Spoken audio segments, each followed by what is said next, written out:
but I tend to write about what's going on for me at the time. So in recovery, I've experienced difficulty sleeping, and you know, sometimes I won't sleep properly for a week, and then I'll crash and I'll burn out. But the day before I burn out, I go a bit crazy. So you know, they're two things which have been absolutely necessary for me through recovery on a day-to-day basis.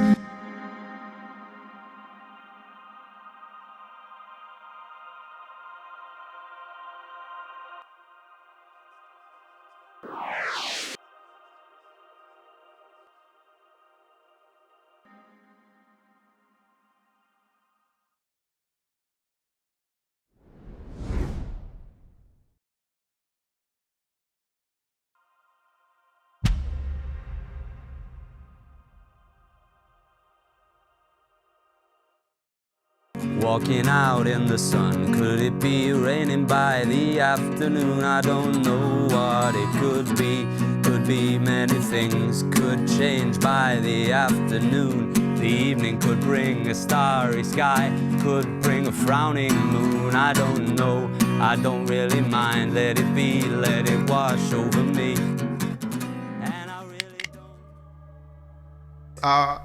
I've been through so many things. When I was growing up, I remember as a child, I started smoking, drinking alcohol as a teenager, and it changed my life. Like it turned my life to different direction entirely.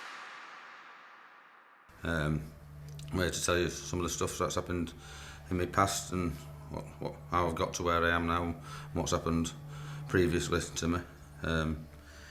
I started off in my younger years. I had quite a good upbringing with my mum and dad and stuff. I think when my nana passed away, I think in '89 or something like that, I started rebelling and stuff at school. Got suspended and expelled, and then started getting involved in bits of crime and stuff, petty crime mainly. A lot of driving offences over the years.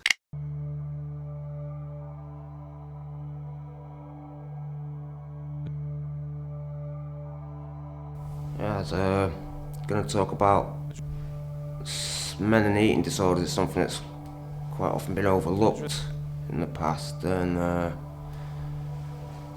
like it's something I've suffered with personally for like 30 years now, alongside the other problems I've had with drink and drugs.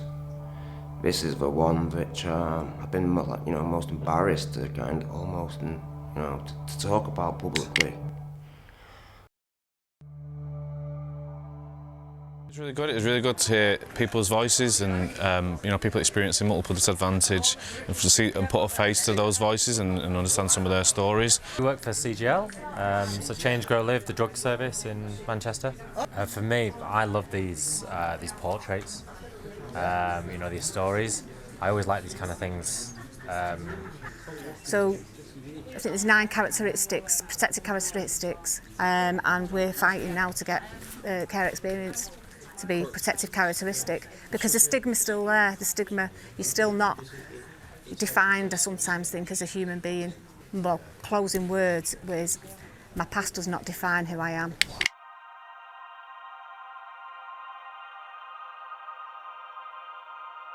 I'm Claire, I'm a recovering alcoholic. I'm currently in treatment, and I use poems to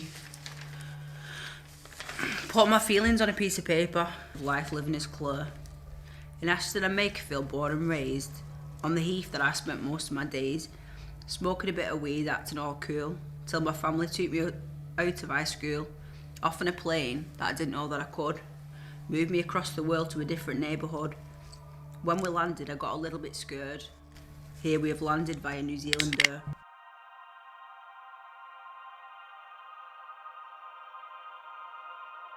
Liberty gone, potential locked away, shackled by self-doubt, enslaved by our fears, screwed by what beliefs, keys thrown away by self-doubt and self-loathing. welling up despair, no hope of turning the tide, potential drowned, dreams marooned, crashed on the rocks. Break these chains, do you know what I mean? I'm not going to stop believing that. I'm not going to go to, and fair play to people that go to the fellowship and meetings like that, but I'm not going to declare over myself that I have a disease or that, you know, like this is me for life or anything like that, because I have faith, do you know what I mean? And I believe you can break that stuff off. You know, so I invested in that, and I just started reading, I started praying, and even though I was falling, I felt like there was something in me that was changing, and my heart started changing, and strength started growing a little bit, and I stopped behaving in certain ways that I used to behave in. Especially with these portraits, because you're putting on those headphones and then you're entering a new space, even though we're in a shared room. So it feels quite personal. So I feel like there's little bits from each one where you can pick into or relate to. But I guess with the work that we're doing and what I'm doing at the moment, it's just nice to see that there are connections happening and there are things moving forward in certain ways. So it's good to just tap into that. It was nice to see people from other backgrounds as well, who might have had other experiences, maybe like neurodivergent backgrounds and stuff like that. It wasn't just recovery background. I think that's something that we're passionate about, tapping into that a little bit more, because everybody has those experiences, and sometimes they're coexisting experiences that people in recovery have as well. So I'd like to talk to you about my experience of what I call the aspiration premium. To me, it's the inbuilt things that are just like systemic that make it difficult to get out of the benefits trap. I was homeless in 2007, and in 2008 I'd finally had my flat that I've still got now.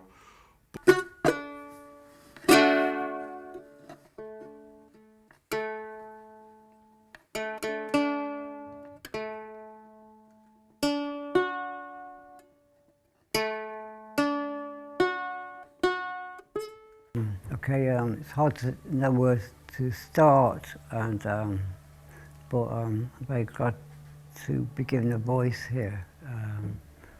Okay, I'll just very quickly go through my own personal experience, and I had 2 bouts of a clinical depression, a depressive illness, which I'd had for 2 years before it was diagnosed. I was first diagnosed in 1974, and I found it very, very, very difficult and tough. I lost my job, but then I was quite glad I lost my job, because I wanted to play my own music on a guitar. How it's gonna go, and I really don't mind, I really don't mind.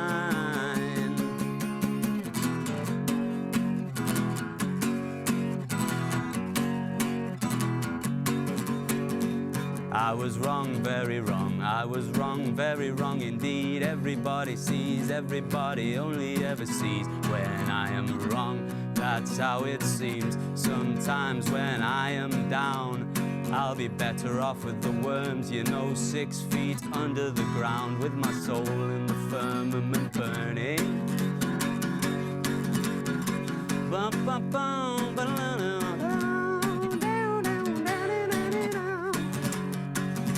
bum, bum,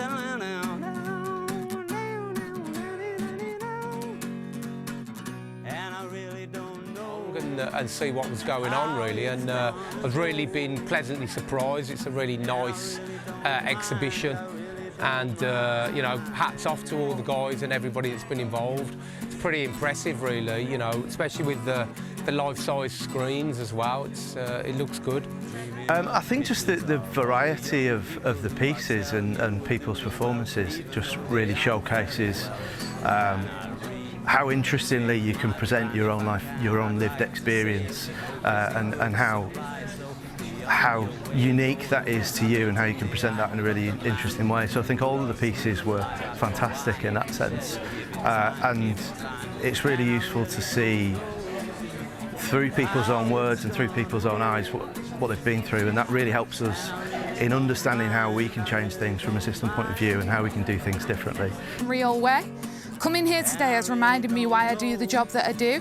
I could relate to a lot of what people said. Something that I'm coming away thinking is, who can you put these videos in front of? Who needs to see this to inspire change? Honestly, I'm blown away. You should all feel incredibly proud of what you have created. I burst into tears at least 3 times throughout the day, but the reason why is the power in your voices, in your stories. They're all the more powerful because of your experiences, not despite them. I feel strengthened from your strength, and I just wanted to thank you very much for sharing your stories with us. To expect from tomorrow, I don't know. I'm patient as they come, crazy as they go, waiting for the verdict of the heavens on my fate. Walking out in the sun, could it be raining by the afternoon? I don't know what it could be. Could be many things, could change by the afternoon. The evening could bring a starry sky, could bring a frowning moon. I don't know, I don't really mind. Let it be, let it wash over me. And I really don't know how it's gonna go. And I really don't mind, I really don't mind.